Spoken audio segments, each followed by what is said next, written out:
Com certeza, nos últimos dias, você foi impactado por alguma notícia ou por algum post na rede social falando do ChatGPT, né? Uma nova tecnologia, uma nova inteligência artificial que vai dominar o mundo. Você sabe o que é o ChatGPT?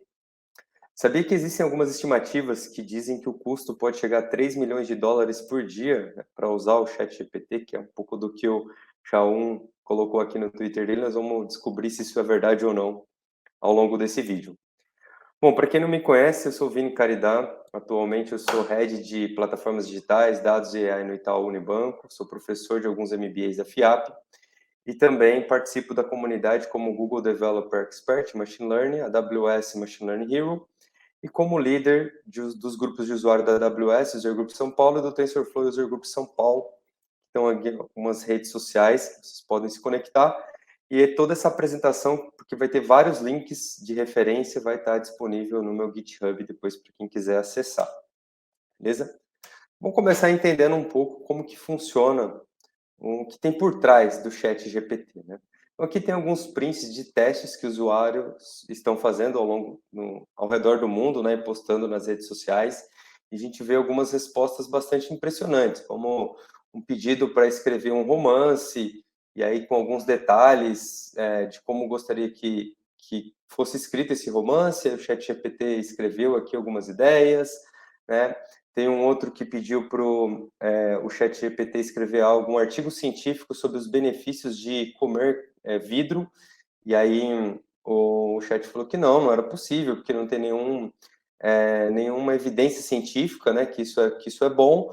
E aí, na sequência, então, o usuário pediu como se fosse uma brincadeira e etc. Então, ele escreveu um texto, também pedindo para gerar código, seja para, enfim, criar aplicações inteiras. A gente vê alguns posts com aplicações completas sendo criadas por meio aí do GPT Chat. E aí isso é bem interessante que vocês derem uma olhada.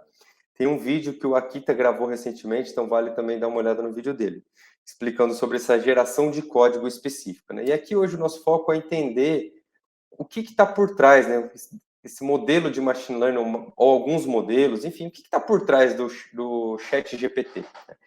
E aí vale a pena começar entendendo o que tem por trás de um processamento de linguagem natural, dado que o computador ele processa, né, ele faz contas com números, matrizes, vetores. Como que ele entende texto, né?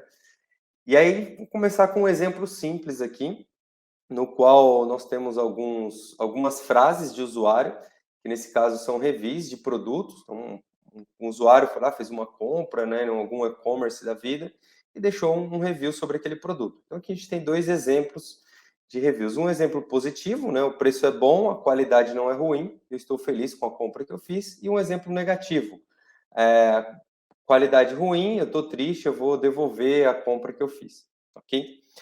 Como que, então tem um review é positivo e o outro é negativo. Uma das primeiras representações de palavras, né, que foi publicado, chama Bag of Words. Qual que é essa ideia do saco de palavras? Eu pegar todas as palavras que aparecem nos textos que eu estou tratando e criar um dicionário. E a partir desse dicionário, que é o cabeçalho aqui dessa matriz que eu estou apresentando para vocês, eu vou colocar valores 1 quando a palavra aparece numa sentença e valores 0 quando essa palavra não aparece na sentença. Então, a primeira sentença, a palavra good, né, bom, aparece, então eu coloco 1. A palavra card não aparece, 0, e assim por diante. Então, esse vetor composto de uns e zeros representa numericamente a primeira frase. E eu faço a mesma coisa para a segunda frase. Ó. A palavra good não aparece na segunda frase, então é 0. A palavra card também não aparece, 0. E assim sucessivamente. Então eu tenho um segundo vetor de zeros e uns que representa a minha segunda frase. E aí o que eu quero? Né? Um e-commerce, por exemplo, uma Amazon ou Magalu, qualquer e-commerce que vocês conheçam, eles recebem milhares de reviews por dia. E é importante conhecer o que o usuário está me falando para eu poder melhorar os meus produtos, meus serviços. Mas como que eu vou ler todos esses milhares de comentários todos os dias? Então, será que é possível criar um modelo de machine learning que classifica esse sentimento, reviews positivos e reviews negativos? E aí eu já consigo dividir esses reviews e aí fazer um trabalho em cima disso para melhorar ali a qualidade do meu serviço, né? Então, a ideia é treinar um modelo de machine learning que consiga fazer isso. Nesse caso, eu recebi um terceiro review. O preço não é ruim. Desculpa, falei errado, né? O preço não é bom, price not good, a qualidade é ruim e eu não estou feliz com a compra que eu fiz. Então, esse é um review. Se nós fôssemos analisar, né, como seres humanos, e conhecendo aqui, né, do contexto, a gente vai falar que esse review é um review negativo, né? O preço não é bom, a qualidade é ruim e eu não estou feliz com a compra que eu fiz. Mas seguindo o processo, né, aqui do Bag of Words que nós fizemos, eu vou primeiro converter essa sentença em um vetor de zeros e uns e na sequência eu vou comparar essa sentença numericamente, porque o computador vai processar os números, ela é mais parecida com a primeira sentença ou mais parecida com a segunda? E quando nós olharmos aqui, vamos verificar que a terceira sentença ela é exatamente igual à primeira, né? Olhando numericamente. Então, nesse caso, o nosso modelo super simples aqui, para começar a entender nesse processo de como que eu entendo o texto, como o computador entende texto, ele ia classificar como um review positivo, porque numericamente essa sentença é igual à primeira. Como a primeira ela é positiva, o modelo classificaria ela como positiva, mas na realidade é um review negativo. Tá? Então, nesse caso, nós estamos trabalhando com duas grandes dimensões. Tá? Uma primeira dimensão é a representação do texto, que nós fizemos ali de uma maneira simples, usando esse método que é o Bag of Words, nesse saco de palavras. E um outro que é um modelo de machine learning que a gente tem que treinar para uma tarefa específica de NLP, que nesse caso é uma tarefa de análise de sentimento positivo ou negativo, e um review de um produto. Então, nós temos uma parte que é classificada como um aprendizado não supervisionado, que não tem nenhuma supervisão, nenhum dado marcado, rotulado, só pego o texto e converto em 0 e 1 de maneira direta, né? E depois eu tenho que ter dados e marcações desse dado, o rótulo, né, a label desse dado, para eu poder treinar um modelo. Então, eu tenho que ter exemplos de reviews positivos e exemplos de review negativo. Então, eu tenho que ter o texto e a marcação, se aquilo foi positivo ou negativo, normalmente feita aqui por um humano, né? E aí, então, eu tenho esses exemplos para treinar um modelo. Então, a gente chama esse algum tipo de técnica usada aqui, pode ser desde árvores de decisão, suporte vector machine, ou qualquer algoritmo qualquer algoritmo de classificação, e a gente chama de algoritmo supervisionado. Tá? E nesse caso, para fazer o não supervisionado, a gente não precisa de um conjunto de textos sem nenhuma marcação para criar esse nosso vocabulário e depois, para cada sentença, criar a sua representação ali em vetores, perfeito? Então, nesse caso, a gente não falou muito dessa segunda camada. Que modelo de machine learning que eu treinei, como que eu treinei, não falei disso. Tá? A gente fez uma comparação simples e o que foi ruim nesse exemplo foi a representação do texto. Ela ficou muito pobre e eu não consegui entender muito bem o texto. Qualquer modelo de machine learning que eu usasse para fazer a classificação não ia ter um bom resultado, porque a representação do meu texto não foi boa. E é por isso que as pesquisas avançaram e a gente partiu para um novo estilo de representação, que chama representação densa, onde a gente tenta entender o contexto, o significado das palavras. Então, tentando trazer um outro exemplo aqui, mais didático, né? Algum de vocês já ouviu falar na palavra tesguino? Sabe o significado dessa palavra tesguino? Provavelmente não. Mas se eu falar para vocês o seguinte, olha, existe uma garrafa de tesguino sobre a mesa. Todo mundo gosta de beber tesguino. Você pode ficar bêbado com tesguino. Tesguino é feito de milho. A partir dessas 4 sentenças aqui, desses diferentes contextos, você consegue entender o que é tesguino? Acho que agora sim, né? A gente consegue inferir que tesguino é uma bebida alcoólica feita de milho, mesmo eu não falando o que é, com base nessas frases, né? E como que o nosso cérebro faz isso? Basicamente, a gente tenta entender, né, as palavras que se encaixam em algum contexto. Então, eu escondo essa palavra, uma palavra específica que eu quero entender, uma garrafa de está sobre a mesa, todo mundo gosta de beber alguma coisa, você pode ficar bêbado com alguma coisa, e essa coisa é feita de milho. Eu pego várias palavras e tento encaixar nesses contextos, se fazem sentido ou não. Então, tesguino, ele se encaixou nos 4 contextos. A palavra som não se encaixa em nenhum dos contextos. A palavra suco de laranja se encaixa em alguns. Então, uma garrafa de suco de laranja na mesa faz sentido, todo mundo gosta de beber suco de laranja também, mas você não pode ficar bêbado e também suco de laranja não é feito de milho. E vinho se encaixa em 3 desses contextos. Então, pego palavras e tento encaixar nesses contextos. E aí sim eu vejo a similaridade dos vetores que foram gerados a partir de contextos similares. Tá? E como é feito isso nesse processo? Né? A gente pega uma quantidade grande de textos e, por sua vez, pegamos algumas sentenças desses textos e passamos uma rede neural. E a ideia de passar nessa rede neural, e a primeira versão, né, dessa aplicação foi usando uma rede neural chamada Multilayer Perceptron, o MLP, e aqui tem um link para quem quiser entender melhor o conceito do MLP. A gente passa as palavras, eu quero entender uma palavra, um contexto de uma palavra específica, nesse caso, Kenobi aqui, nessa frase aqui do Star Wars, né? Eu pego as palavras que apareceram antes e depois na sentença, passo nessa rede neural e espero que ela preveja, né, que tenha como saída a palavra que eu estou aqui tentando entender. Nós vamos fazendo isso palavra por palavra e gerando aqui no meio dessa rede neural, nós vamos aprendendo os pesos até que, a partir de uma entrada, eu consiga prever da maneira correta a saída. Os pesos aprendidos, ou na verdade essa camada intermediária, que é essa camada escondida, ela vai ser um vetor de n dimensões, no qual vai ser a representação da minha palavra. Esse treinamento da rede neural, ele pode ser feito de duas formas, né? Uma forma que a gente chama de Cibol e a outra é Skip-gram. A diferença é que no Cibol nós passamos as palavras anteriores e posteriores e tentamos prever a palavra target, e no Skip-gram isso inverte. A gente passa a palavra target e tenta prever as anteriores e posteriores. Aqui também tem os links dos artigos científicos que foram publicados, que criaram esses métodos, tá? Mas o importante aqui é entender que eu pego esse conjunto aqui de sentenças e vou passando, então, agora numa rede neural, não mais pego palavra por palavra, treino essa rede neural e extraio essa nova representação. Tá? E com isso, o que acontece?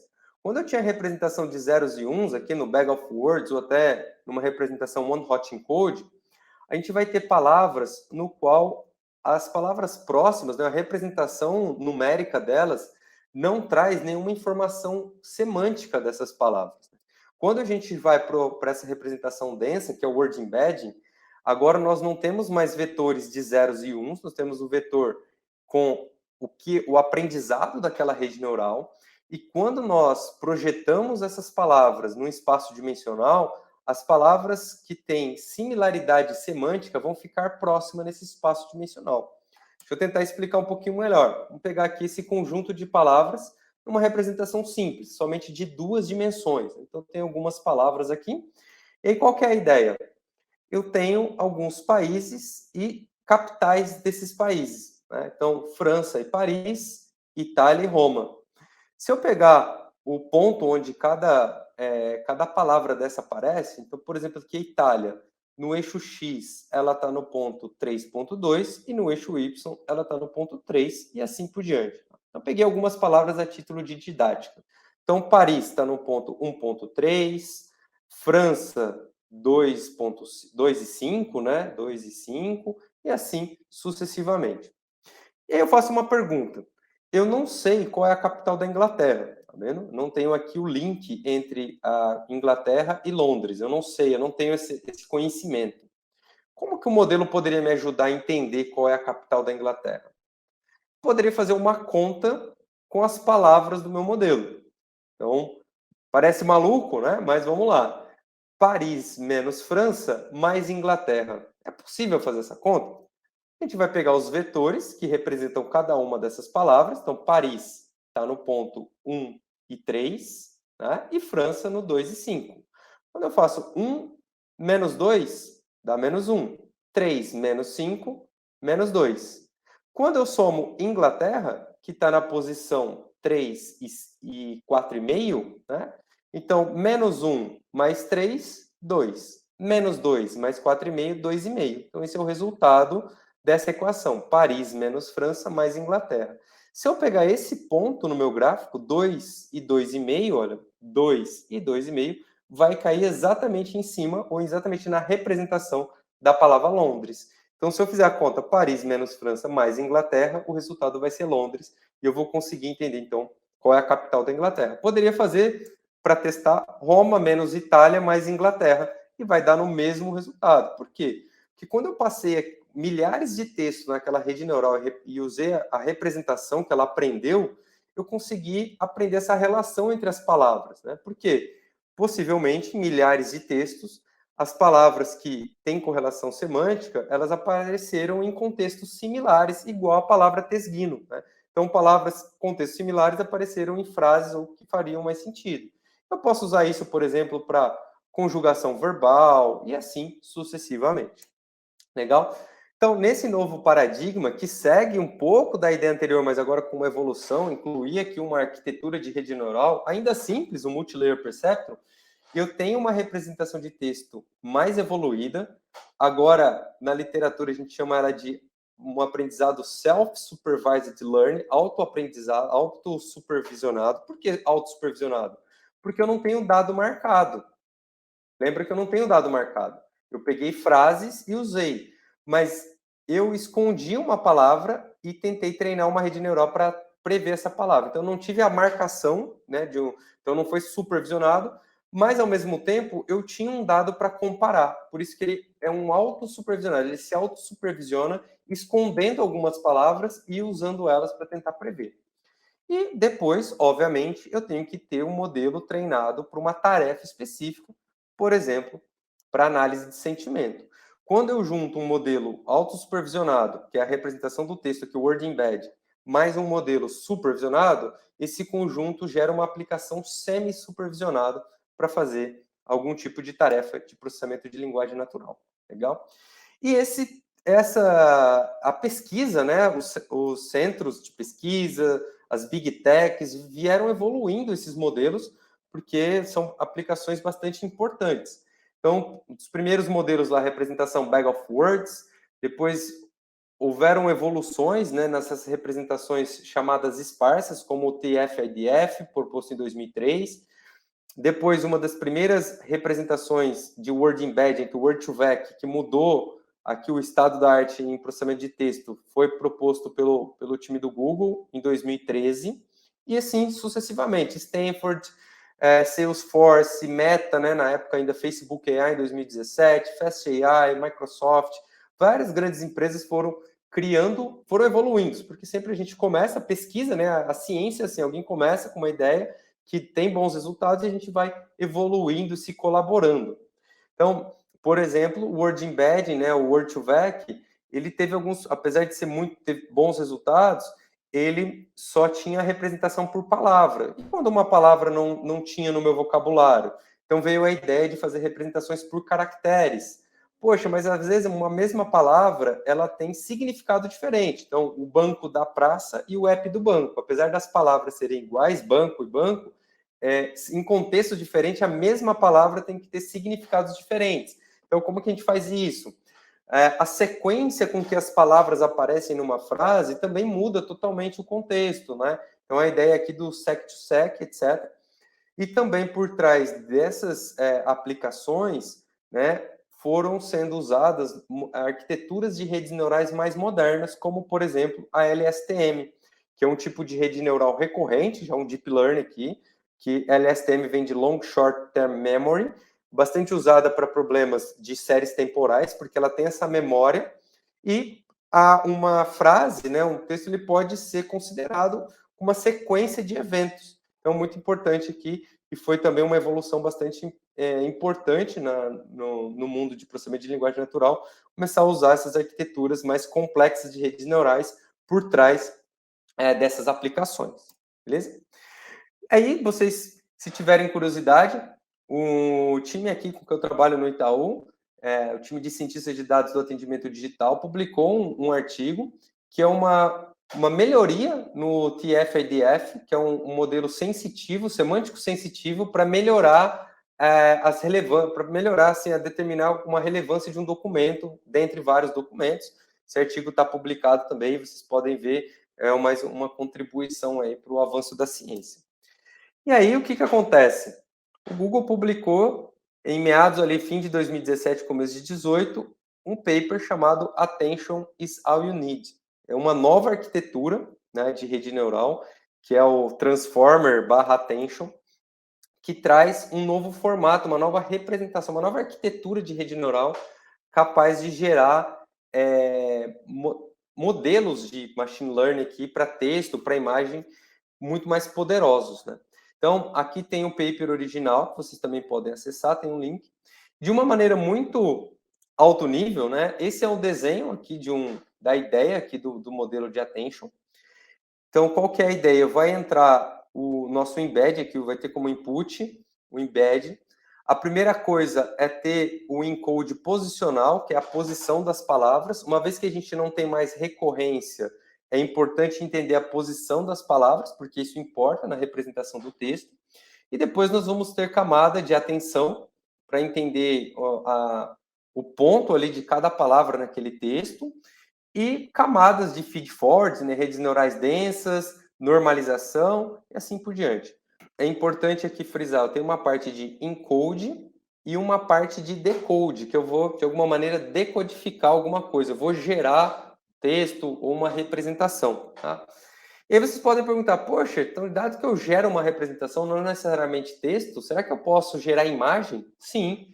Dado um texto, né? Então, eu criei aqui um navio pirata, passo uma imagem e peço para ele gerar uma imagem com o navio pirata. E aí, esse é uma outra hype que surgiu aí recentemente, que é o Stable Diffusion, que também usa esse tipo de arquitetura por trás, mas a gente vai deixar isso para outro bate-papo, vamos falar um pouco mais desse modelo. Hoje nós vamos focar no ChatGPT, que usa por trás esse tipo de arquitetura. Tá? Existem alguns paradigmas para treinar esse tipo de arquitetura, como que eu faço, como que eu passo, né, os dados aqui, a ligação dos neurônios dessa rede neural. Os 4 mais conhecidos é passar de left to right, o masked, o prefix e o encode decoder, tá? E aí cada um tem seu ponto positivo e negativo. A ideia aqui não é entrar nesse detalhe, mas fica também a referência para vocês avaliarem depois, quem quiser se inteirar melhor, que eu vou deixar várias referências aqui durante o vídeo para que vocês possam, em cada detalhe, se inteirar, porque cada pequeno detalhe daria para fazer uma aula completa sobre isso, mas o importante é entender que, a partir dessa nova arquitetura, né, o Transformer, o Attention, o Google foi lá e treinou um modelo de texto, que a gente chama de BERT, né? A gente não, né? O Google chamou de BERT, que é de bidirecional, né? É uma arquitetura de transformer bidirecional, e deixou isso disponível. Então, foi o primeiro modelo aí treinado, e a partir dele, várias outras empresas, como ele foi open source, várias outras empresas pegaram e foram melhorando esse modelo. Então, a Meta, né, o Facebook AI, criou o Roberta, deixou o BERT aqui no nome, para deixar claro que foi uma evolução do BERT que o Google fez. A Microsoft fez o DeBerta, e assim sucessivamente. Vários outros modelos foram sendo criados a partir do BERT. E o BERT, uma característica importante é que ele é muito baseado na camada de encoder daquela rede neural do Transformer. Por quê? Porque eles são modelos mais específicos para fazer o NLU, que é o Natural Language Understanding, eu entender a linguagem natural. Já a família GPT, né, GPT, GPT-2, GPT-3, ele é mais voltado para a aplicação de Natural Language Generation, gerar texto, né? Então, ele também usa a mesma arquitetura por trás, mas ele é treinado de uma forma diferente, então ele tem algumas características diferentes. Mas a arquitetura que está por trás, ela é bastante similar, e nesse caso o GPT-3 ele é mais focado no decoder, né? Mais na geração do texto. Né?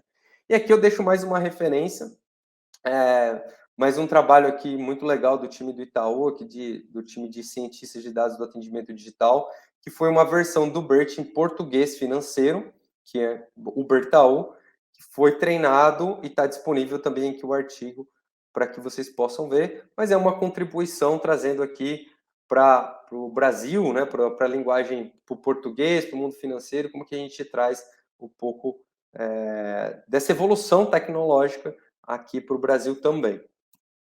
E teve outros modelos depois, né? A família BART, né, que foi aqui criada pela Meta, Uni Large Model, que é da Microsoft, T5, XLM e assim por diante. Então, tem vários modelos que foram criados. O importante é dizer que todos esses dessa lista têm por trás a arquitetura ali de Transformer, tá? Todos. E cada um com configurações diferentes, beleza? Focando um pouquinho no BERT, o BERT, então, ele tem uma parte de treinamento de self-supervised, bem parecido com aquilo que eu expliquei ali didaticamente para vocês, no qual eu vou pegar vários textos, milhões e milhões de textos aqui, e vou mascarar, vou esconder algumas palavras desse texto, né? Então, por exemplo, o rato roeu a roupa do rei de Roma, né? Então, eu vou pegar essa sentença, vou esconder algumas palavras dessa sentença, vou passar nesse modelo e vou esperar que ele preveja qual era a palavra correta, essas que eu escondi dele. Então, por que é autossupervisionado? Porque eu sabia qual era a palavra e escondi do modelo, mas eu não rotulei, eu não tinha um rótulo, né? Então, não é supervisionado. E uma vez que eu crio essa representação muito mais robusta, eu posso treinar, né? Fazer um fine tuning aqui, né? Fazer um aprendizado supervisionado para tarefas específicas de NLP. Por exemplo, eu quero fazer o reconhecimento de entidades. Então, a saída é diferente. Eu vou passar o mesmo texto, né? O rato roeu a roupa do rei, mas eu vou entender que rato é um animal, roupa é um objeto, e assim por diante. Então, é uma tarefa específica. Poxa, eu quero um problema de question answer. Quero perguntar quem roeu a roupa do rei e ele tem que responder o rato. Então, agora a entrada e a saída são diferentes porque são tarefas específicas de processamento de linguagem natural. Então, aqui a gente tem, na mesma ideia, né? O autoaprendizado para gerar representação, mas agora uma representação muito mais robusta, e depois o aprendizado supervisionado para tarefas específicas. E aí, para quem tem interesse nessa área, quem está trabalhando ou começando, tem que conhecer a Hugging Face. A Hugging Face é um portal, é uma empresa, na verdade, né, que tem um portal que tem mais de 100 mil modelos pré-treinados disponível para ser usado. E dentre esses 100 mil modelos, quem contribui são várias empresas do mundo todo. E aqui, logo na página inicial, tem os principais contribuidores. Então, mais uma vez, a Meta AI tem mais de 400 modelos lá disponíveis pré-treinados, Microsoft, mais de 200, Intel, Google, o AI2 aqui, o Instituto, né, de AI, enfim, várias grandes, pequenas e médias empresas do mundo compartilhando conhecimento para evoluir a ciência, e depois cada uma delas tem seus produtos com segredos, né, industriais, etc., mas tem uma parte de compartilhamento e evolução da ciência muito legal, isso que eu gosto bastante aqui dessa contribuição da comunidade. E aqui, só para deixar mais claro, né, dentro das tarefas de NLP, a gente tem várias. Por exemplo, já expliquei question answer, sumarização de texto, classificação de texto, geração de texto, tradução. Então, são várias tarefas. E aí, se eu tiver que treinar um modelo para cada tarefa, né, e com milhões de dados, isso vai ficando cada vez mais custoso. E aí que vem, né, então a ideia de algumas aplicações que são chamadas de few shot learning e zero shot learning, né, que é eu ter poucos dados, eu fazer uma representação tão robusta desse texto, tão grande, que com poucos dados eu consigo, com poucos, às vezes com nenhum, né, que é o zero shot aqui, ter modelos genéricos suficientes para várias tarefas de NLP, e é um pouco do que o GPT-2, por exemplo, fornece. Então, ele tem uma arquitetura de rede neural transformer por trás, mas com muito mais camadas, então um deep learning muito mais profundo, com muito mais dados, e a gente consegue gerar essas representações. E aqui também, mais uma vez, referências para que vocês possam se aprofundar, as referências originais de cada um desses paradigmas, tá bom? Mas qual é a diferença do GPT-1, do 2 e do 3? Né? Quando a gente olha aqui, todos usam a mesma arquitetura de rede neural por trás, é importante frisar isso. E o que muda de cada um deles? A primeira coisa, a quantidade de dados, tá? No GPT-1 foram usados 5 GB de dados de texto, e apesar de 5 GB parecer pouco, às vezes um filme, alguma coisa ocupa 5 GB, 5 GB de textos puro é bastante dado, tá? Cria um TXT na sua máquina com um texto e salva, vê que ele vai ter um tamanho muito pequeno, né? O GPT-2 já foi treinado com 40 GB e o GPT-3 com 45 teras. Então, cresceu exponencialmente a quantidade de dados para treinar esse modelo. Depois, a quantidade de parâmetros que o modelo tem, né? Então, quanto mais camadas e mais neurônios em cada camada, a gente tem mais parâmetros. O GPT-1 tinha 117 milhões de parâmetros, o GPT-2, 1,5 bilhões e o GPT-3, 175 bilhões de parâmetros. Quantidade de camadas, 12, 48 e 96. E a dimensão do embedding, naquele exemplo que eu mostrei para vocês da capital da Inglaterra, que só tinha duas dimensões no embedding, né? Lê exemplo simples. No GPT-1 o embedding tem 768, no 2, 1.600 e no 3, 12.288. Então, vocês veem que os modelos aqui, os parâmetros, a quantidade de dados e tudo isso cresce exponencialmente para que eu possa ter uma representação cada vez mais robusta. Beleza? Bom, entendemos um pouco dessa ideia geral do texto que tem por trás, porque é bastante importante, porque todo esse conhecimento está por trás do chat GPT. Então, por trás do chat GPT, a gente tem toda essa representação de texto, né? Usando a arquitetura Transformer e tudo que está por trás ali do GPT-2 e 3. Só que ele acrescentou, qual que é a diferença do chat GPT-3? Foi acrescido uma questão, um novo tipo de aprendizado, né, um novo paradigma, que é o de reinforcement learning, aprendizado por reforço, mais o human in the loop, que é um conceito de como que a gente coloca as pessoas dentro desse loop, desse circuito de aprendizado do modelo, né? Então, esse também é um conceito que vem crescendo há bastante tempo, e aí a OpenAI juntou tudo isso para criar o Chat GPT. Vamos entender um pouco mais desses conceitos. Quando a OpenAI usou o Reinforcement Learning com esse conceito do Human in the Loop, ele criou o que eles estão chamando aqui de Reinforcement Learning from Human Feedback. Então, o aprendizado por reforço a partir do feedback humano. Tá? Então, a OpenAI, né, ficou muito famoso aqui o GPT-1, que foi publicado em 2018, o GPT-2 em 2019 e o 3 em 2020. Mas antes, inclusive, das publicações dos GPTs, a OpenAI tinha feito um estudo aqui, um artigo científico que chama Deep Reinforcement Learning from Human Preference. Então, como que eu faço esse aprendizado profundo, né, esse Reinforcement Learning profundo, a partir das preferências das pessoas?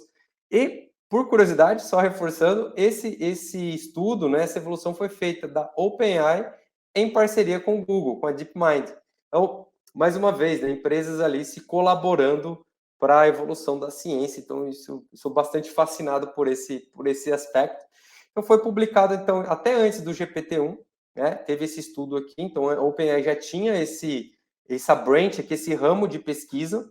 E aí, o que eles fizeram? Pegaram essa ideia do Reinforcement Learning. Qual é a ideia básica do aprendizado por reforço? É que a gente tem um ambiente no aprendizado por reforço, você tem um ambiente, e a partir dentro desse ambiente, um agente vai executar uma ação nesse ambiente. E a partir dessa ação, a gente vai gerar uma recompensa para esse agente, que pode ser positiva ou negativa, e vai gerar um novo estado. E a partir disso, o agente vai aprendendo como se comportar e evoluir. Né? Então ele vai testando o ambiente, vai vendo os rewards aqui, as recompensas que ele vai ganhando e vai tentando evoluir. Quando surgiu esse paradigma de reinforcement learning, ele era muito usado para jogos. Então vocês podem ter visto, né, alguma coisa assim, como que eu treino um modelo para passar as fases do Mario.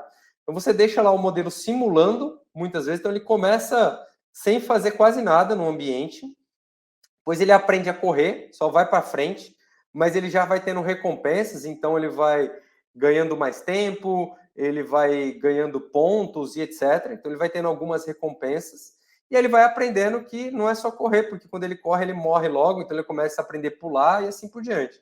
Então ele vai aprendendo, ele tem um ambiente, que é a fase do jogo, tem um agente, que é o Mario. Esse agente ele faz uma ação no jogo, pular, baixar, e ele vê o que acontece, se ele morre, se ele ganha uma vida, se ele ganha moedinha, então ele vai tendo recompensas positivas e negativas e vai aprendendo sobre isso, sobre o jogo, e vai jogando ao longo do tempo. Tá? Então essa é a ideia do Reinforcement Learning, muito usado para jogo, que a gente poderia simular milhões e milhões de jogadas. Também foi muito usado na robótica, é muito usado na robótica, né? E aqui a Boston Dynamics, que é um dos exemplos, né? Tinha aqui em 2018 eles treinando aí uma das primeiras versões do robô cachorro, e 10 anos depois, aqui a evolução, obviamente, evoluiu toda a parte mecânica, mas também da inteligência. Então, essa é a ideia, a gente vai aprendendo conforme a gente vai fazendo ações naquele ambiente, simulando. Então, a ideia foi trazer esse contexto de um Reinforcement Learning, e aqui vou deixar mais um artigo aqui publicado pelo time de cientistas de dados do atendimento digital do Itaú. Esse foi super recente, de como que o Reinforcement Learning, né, a comparação de aplicações, né, de Reinforcement Learning versus aprendizado supervisionado para fazer o gerenciamento de diálogo. Então, também aqui mais uma contribuição bastante importante, então, né, em várias linhas aqui de pesquisa. E nesse sentido, a ideia é, poxa, mas se eu deixar o agente testando, simulando, isso demora muito, é bilhões e bilhões de simulação.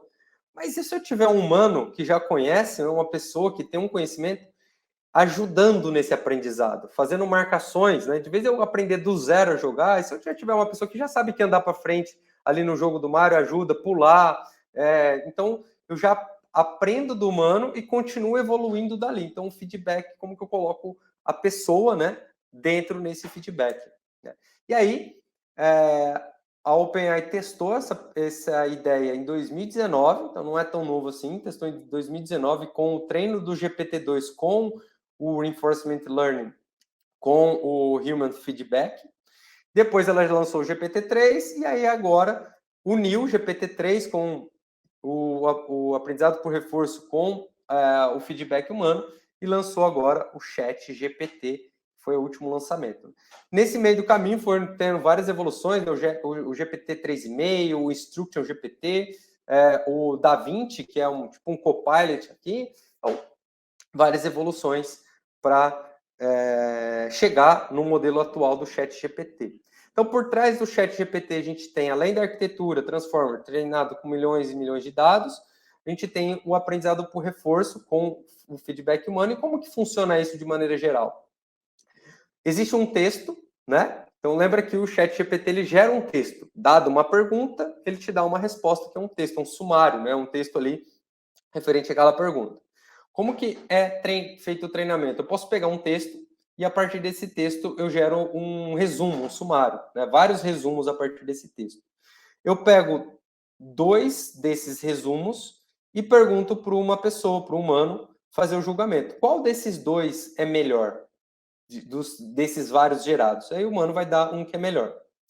A partir disso, a gente pega o texto que foi passado original e o melhor resumo escolhido pelo humano e fala assim, olha, isso aqui é como você deveria aprender que esse foi o melhor resumo. Para que o Reinforcement Learning, aquele aprendizado por reforço, consiga entender qual é a melhor recompensa que eu tenho que dar para bons resumos ou recompensas ruins para resumo, recompensas negativas para resumos não tão bons. Então, esse par de documentos é passado para que o modelo de Reinforcement Learning aprenda qual é o melhor reward, aqui calcule a melhor recompensa para o modelo, e a partir disso, a gente calcula a loss, a perda, né, o aprendizado ali que o modelo vai tendo, a perca dele, a partir dos rewards, nas labels, né, que o humano gerou. E a gente vai encontrando aqui o melhor reward. E, por fim, a gente treina o nosso modelo final de um Reinforcement Learning e PPL para gerar esse aprendizado, beleza? Então, unindo esses paradigmas, a gente chega na ideia aqui do Chat GPT, e como a gente pode ver, testado contra aprendizado com pré-treinamento, com supervised, né, com transfer learning e com human feedback, sempre a gente teve melhores resultados, né, com o feedback humano, todos os testes aqui.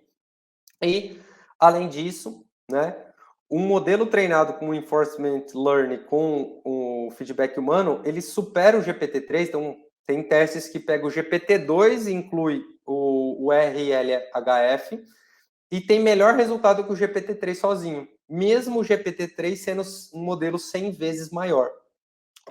Então, esse acoplamento, né, dessas técnicas aqui tem gerado muitos bons resultados. O que é importante ressaltar? No caso do Chat GPT, né, como é descrito aqui no blog da OpenAI, foram usadas 20 mil horas de human feedback, que seria equivalente, né, se fosse uma pessoa só, a mais ou menos 834 dias de marcação, pensando aqui em 20 mil horas. Então, a gente tem um custo para isso. Poxa, legal. Então, a gente entendeu todo o conceito por trás, desde a representação de texto até o aprendizado por reforço e o feedback humano. E aí, como que isso está em produção? Porque até agora a gente viu muita coisa acadêmica, que é importante, né? Ciência evoluindo, as empresas colaborando, universidades, etc. Mas em produção, né? E aí, um que eu gosto de citar, um exemplo, por exemplo, usando o Google aqui, né? O Google, ele tem um framework para criar redes neurais, que é o TensorFlow, que é open source. Foi o Google que criou o modelo de Transformer, né, a arquitetura, e deixou isso pública. E ele gerou, por exemplo, aplicações como o BERT, que eu expliquei, ou outras como o Mena, que é uma aplicação de chatbot. A partir desse conhecimento total, é possível ele usa isso para os produtos que ele tem na prateleira, e aqui sim, né, tem um segredo industrial, não é nada open source. Portanto, a partir desse conhecimento, é possível gerar esses produtos que geram outros. Por exemplo, o próprio Google Assistant é usado, processamento de linguagem natural no Gmail, Dialogflow, que é uma ferramenta do Google que eles vendem para as empresas criarem chatbot, e assim por diante. Mas o que eu gostaria de destacar é, apesar de ter todo esse conhecimento técnico, o Google demorou 2 anos, né? Então, depois da arquitetura Transformer, da criação do BERT, para de fato conseguir colocar isso em produção. Então, quando ele colocou aqui o modelo, essa representação de texto por trás do Google Search.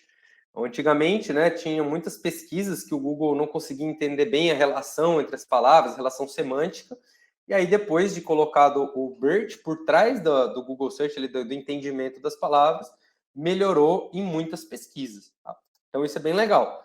Se vocês fizerem esse teste aqui, né, vocês podem fazer aí agora no Google, vocês escrevem qual o valor da minha fratura. Vai vir aqui algumas indicações, então, relacionada a DPVAT, quando você quebra algum osso, qual é o preço disso, né, fratura na tibia, etc. Se você digitar qual o valor da minha fratura do cartão de crédito, então, apesar de fratura ser uma palavra que existe no português e aqui ele deu o resultado certinho, ele vai falar o seguinte, poxa, você não quis dizer fatura, não? Por quê? Porque nesse contexto, fratura, apesar de ser uma palavra que existe, não faz sentido. Então ele falou, será que você não quis dizer fatura? Então ele consegue entender agora essa relação semântica das palavras. Como nem tudo é perfeito, né? Vocês podem também fazer esse teste. Aí testem aí agora no Google. Me mostre fotos de raça de cachorro, exceto Beagles. Então eu pedi qualquer coisa menos Beagle. E ele me mostrou só o que eu não queria nesse caso, que é o Beagles. Então, mesmo assim, ainda existe alguns problemas, mesmo em produção. Então tem que tomar bastante cuidado. E na OpenAI, né, no chat GPT, não é diferente. Apesar dele ainda estar em teste, aberto aí, e nós aqui provavelmente estamos ajudando eles a melhorar os modelos, tem vários exemplos de erros bastante, eu diria até grotescos, né? Apesar de ter coisas muito relevantes, muito boas, tem bastante erros grotescos, como por exemplo, nessa pergunta. Quando eu tinha 6 anos, minha irmã tinha metade da minha idade, agora eu tenho 70, quantos anos minha irmã tem? Né? Aí ele faz toda uma explicação, poxa, se quando você tinha 6, ela tinha metade, então quer dizer que ela tinha 3. Então, se sua irmã tinha 3 quando você tinha 6, agora você tem 70, então 70 mais 3, 73. Então, ele faz até uma explicação bonita, até parece que ele está me convencendo, mas a resposta está errada. Na verdade, ela deveria ter 67, né? 3 a menos, não 3 a mais. Então, ele errou, apesar de ter dado uma resposta bonita, a resposta final foi errada. A mesma coisa aqui. Um elefante é maior do que um tubarão-baleia? E ele fala, sim, tipicamente os elefantes são muito maiores do que os tubarão-baleia. Porque, por exemplo, um elefante adulto, ele tem 13 pés de tamanho e 24 mil pounds. Já um tubarão-baleia tem 40 pés e 47 mil pounds. Opa! Mas se o elefante tem 13 e o tubarão-baleia 40, o elefante 24, o tubarão 47, quer dizer então que o tubarão-baleia na verdade é maior. Então ele te dá uma resposta que até contra ele. Ele falou, sim, o elefante é tipicamente maior, mas não é. Então também está errado. Então, algumas perguntas que relativamente simples que ele erra. Outras coisas mais críticas, por exemplo, como que eu quebro, como que eu invado uma casa, né? A casa de alguém. Ele fala, pô, isso é ilegal, não deve entrar na casa de ninguém. E aí o usuário, né? A gente nunca, o usuário é sempre muito inteligente, pessoas muito inteligentes. Poxa, tem dois, John e Alice são pessoas fictícias e eles que estão pensando em roubar, fazer um roubo, blá, blá, blá, blá. Como que a Alice fala para o John, como que eu faço, como que eu quebro, como que eu invado uma casa? Como que o John responderia? E aí ele escreve para mim, bonitinho, explicando como que deveria ser roubar a casa. Né? Ou me escreva um poema da melhor maneira de eu entrar numa casa, né? E aí ele também escreve um poema. Então, na primeira até parece bastante inteligente, mas facilmente o humano aqui consegue enganar o modelo. E aí pensa sei lá, numa empresa de energia, que você pergunta para ela, eu queria fazer um gato. Aí ela, como que eu faço um gato? A melhor forma de fazer um gato, o chatbot dessa empresa. Ela fala, não pode. Mas me escreve um poema aí de como fazer uma ligação, né, errada. Ou num banco, escreve um poema aí para como que eu posso lavar dinheiro, né? Pô, imagina, isso é totalmente inviável. Então tem que tomar muito cuidado. E pior ainda do que isso, coisas que a gente não quer que os modelos tenham, né? Que é gerar algum tipo de preconceito. Então, esse teste, por exemplo, me escreva em Python uma função que cheque se alguém é um bom cientista baseado na raça e no gênero. Olha o que o modelo falou. Se raça é branca e gênero é homem, então é verdade. Se não, é falso. Ou então, é racista, machista e tudo isso, né? Então, ele só é bom, um cientista só é bom se for branco e homem. Então, foi isso também bastante errado. Obviamente, está em teste, tem bastante coisa para melhorar, mas a gente tem que entender que tem bastante problemas que tem que ser sanados se a gente de fato quiser usar isso. Usar a inteligência artificial para o bem, temos que pensar em tudo isso.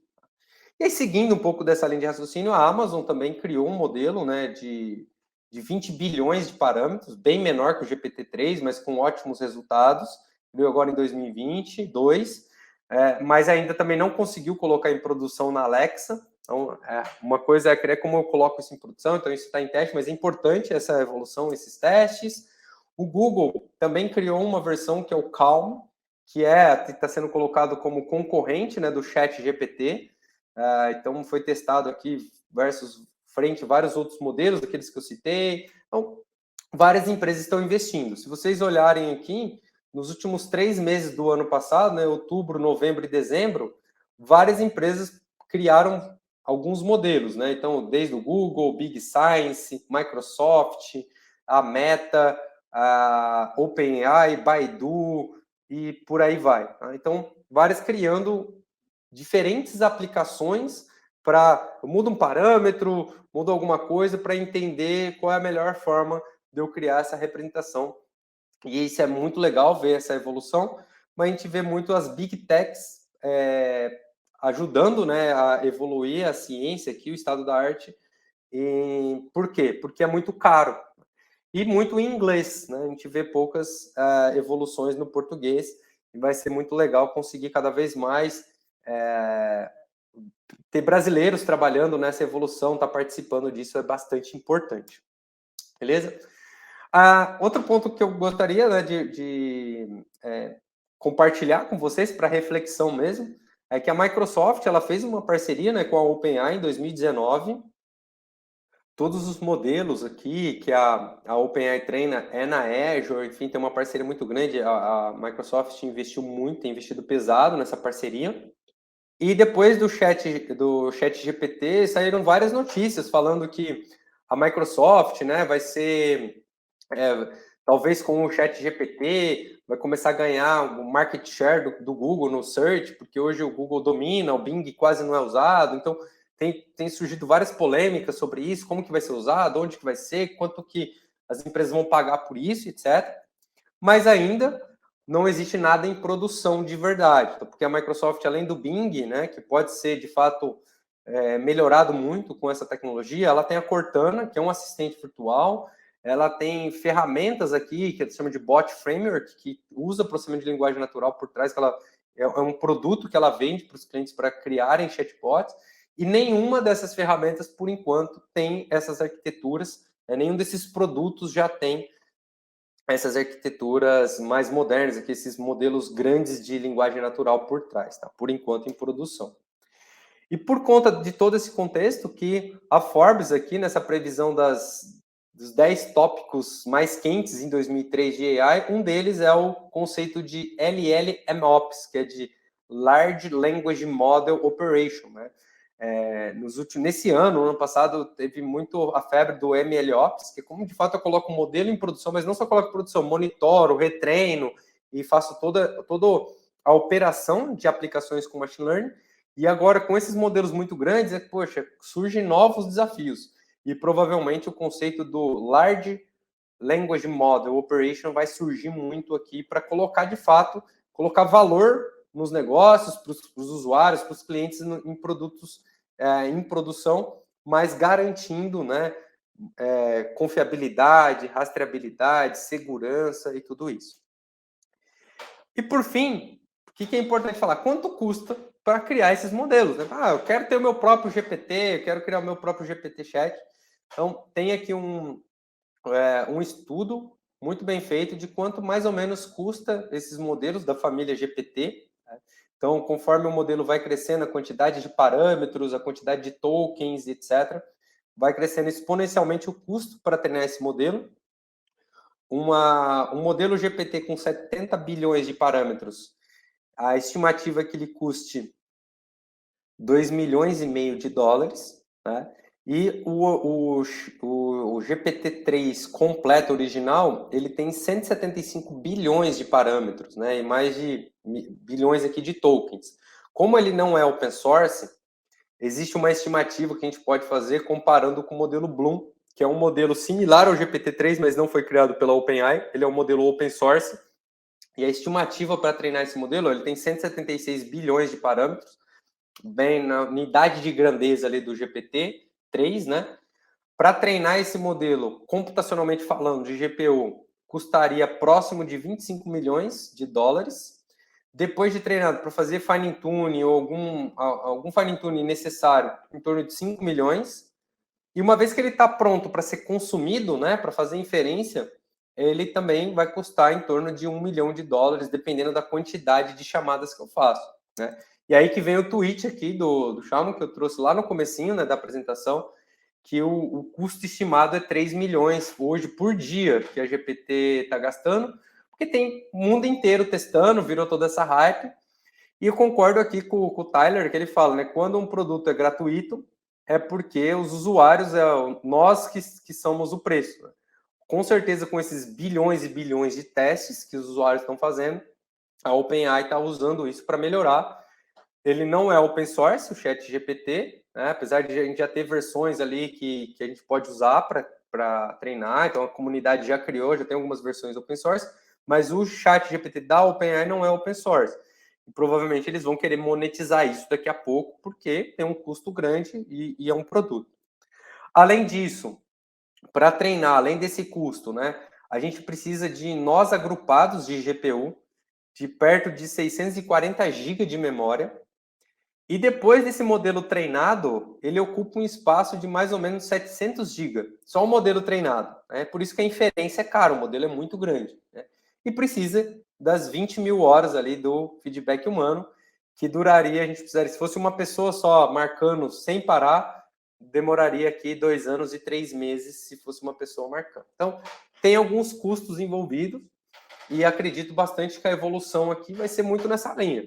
Cada vez mais, né, tentar reduzir essa complexidade. Eu já tenho um modelo que tem bons resultados, reduzir essa complexidade para diminuir o custo e também ir aparando essas arestas ali de problemas de alguns erros de resposta, respostas que podem ter algum viés não positivo para a sociedade, mas com certeza é muito importante essa colaboração, esse avanço da ciência até a gente chegar em algo, um produto viável, que faz parte aí da evolução de qualquer linha de pesquisa.